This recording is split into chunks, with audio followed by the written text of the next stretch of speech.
2017 in what was then known as Pac-10 play, now Pac-12. And he said it certainly didn't sit well with him that the players were popping champagne after the end of that season like there was something to celebrate. To celebrate that it was over. Yeah. About half that team left. And they got somebody he felt transformed the program in Sonia Newcomb, their outside hitter, and they've been getting better ever since, knocking on the door to NCAA semifinals. Nice choice by Hancock there to get her hitter a one-on-none situation. Penn State's got a naked net a lot here in this first set. Watch how Hancock will jump, attract a blocker, and then there's the easy kill. She got Bergsma to jump with her. They know they have to stay, and now she's at her third turn at the service line, but they know they have to be aware of her because she can hit with that left hand when she's in the front row. Brenner stuffed. Brenner another good swing, and again they limit Hancock to the one serve. The reason we're talking about Micah behind the line, she's already set an NCAA record this postseason with 22 aces, breaking the record of Misty May, the three-time Beach Olympic gold medalist. Nia Grant getting it done here in the first. Not a lot of points scored in the sense of what used to be a point in volleyball is you could only score when you serve. Now every rally scores a point, but the serving team is having lots of trouble having any success as they put the ball over the net and then have to play defense. So in that sense, it's a pretty well-played game. The offense is winning a lot. Whoever figures out how to slow that offense down is going to have the upper hand in this first set. 11th tie of the set. Hancock looking back to Scott. Transition, ducks. Fisher tip is covered. Back to Scott for the third time. And it was a little off balance. Yep, she ran under the ball. Both the sets she received in that rally were way too far off the net, and she's much better served if they can put that within about 3 feet. Grant again. Nia Grant with her fourth kill already. She's hitting .429.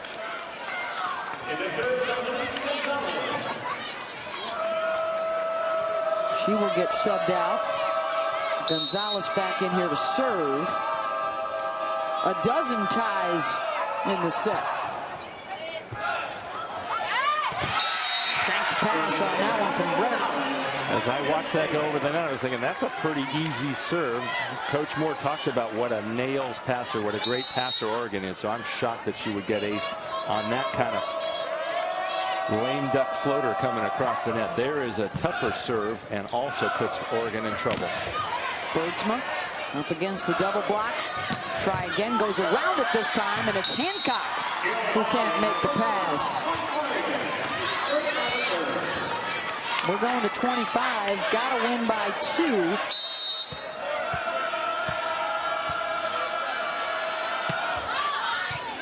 2. Largest lead so far has been just 3 points for Penn State.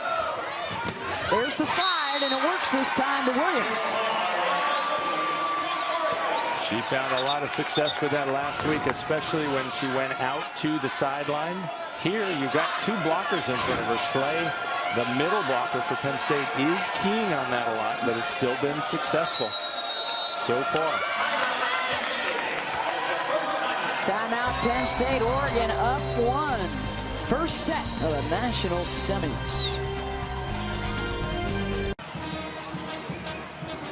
Oregon up 1 over Penn State. First of what could be 5. And for the Ducks, Liz Brenner, 5 kills. She's hitting .625. The sophomore out of Portland, who isn't a full-time volleyball player, but she looks like one tonight.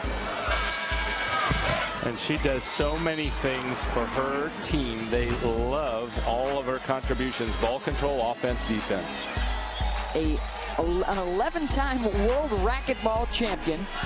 She threw the shot put in high school. She will throw the shot put in the spring at Oregon.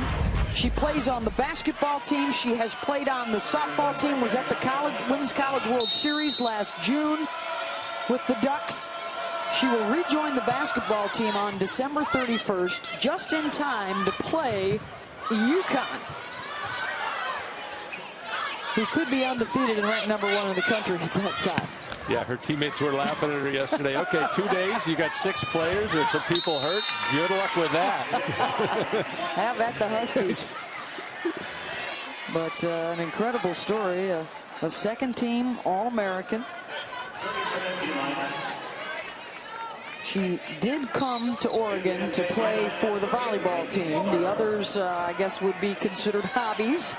Yep. She's awfully good at those. She did say that even when it's out of season, she still spends time with the volleyball team in spring practice, but she does not spend time on those other sports when she's in volleyball season. Nice up by McClendon. Well, Hancock with an attack. And a whistle going against Oregon. Point Penn State. And Hancock is wise to mix in that occasional jump and hit with the left hand. That's one of the beauties of having a left-handed setter, is she faces that way, but she can still hit the ball as she faces across the court. Good dig by McClendon. Courtney trying to finesse it. Williams blocked by the freshman. And Penn State is 3 points from the set. And Williams having trouble. She 1 kill and 3 errors on 5 swings so far. Great one-on-one move by McClendon. Slay took the setter. Penn State taking 4 of the last 5 points out of the timeout, Karch. And McClendon comes up with the dig. That's something that Coach Rose stresses a lot, is playing good defense. Here, McClendon dives into her right, dives into that cross-court shot that is so often hit on slide attacks, that one-legged approach. Well, the NCAA Women's Volleyball Championship, we've got the final for you. Saturday night at 7 Eastern on ESPN2. The winner of this match will face the Texas Longhorns. You can visit NCAA.com, your home for all 89 NCAA championships. And for Deja McClendon, the statistics this year aren't necessarily as good as they have been in the past, but Russ Rose would have her right at the top of his All-America team, has rounded out her game, and in a lot of ways, Karch has freed up Ariel Scott to become the Big Ten Player of the Year and Megan Courtney to become the Big Ten Freshman of the Year. Absolutely. He says she's way, way better than a year ago. And there are things like an important match earlier in the season where when she didn't have a great swing, she hit it exactly where she was supposed to, hit it to the opposing team's setter so that they couldn't run their offense. He credited her with being 8 for 8 in that category. And that doesn't show up on the media stats, but it counts a lot in Coach Rose's stats. The welcome home, Deja. Her dad actually works for KFC Yum. We're here in the Yum Center. Her high school 5 minutes away, and Slay with the stuff. And now Williams 1 kill, 4 errors. If you're Lauren Plum, the setter for Oregon, you probably want to think about changing things up and going somewhere else when you have your hitter hitting -500. Penn State out blocking Oregon 5-zip here in the opener. The pass to Plum. They go to Williams again, and it's the same result, and it's set point. Well, you have your player of the conference, contender for player of the year in the backcourt. You could set Alina Bergman, you could set out to the left side, but Plum just keeps going to Williams. They go in a different direction to Martine Bettendorf. And now Penn State can receive for the set as Fisher returns to serve. And they've been winning 3 out of every 4 plays where they've received the serve. They've got a 75% chance, and they do it. That'll do it. Slay gets the opening set for Penn State. They outblock Oregon 6-0. And in a tight set all the way through, we had 13 ties. But Penn State throttles down late in the set, and they're up 1-0.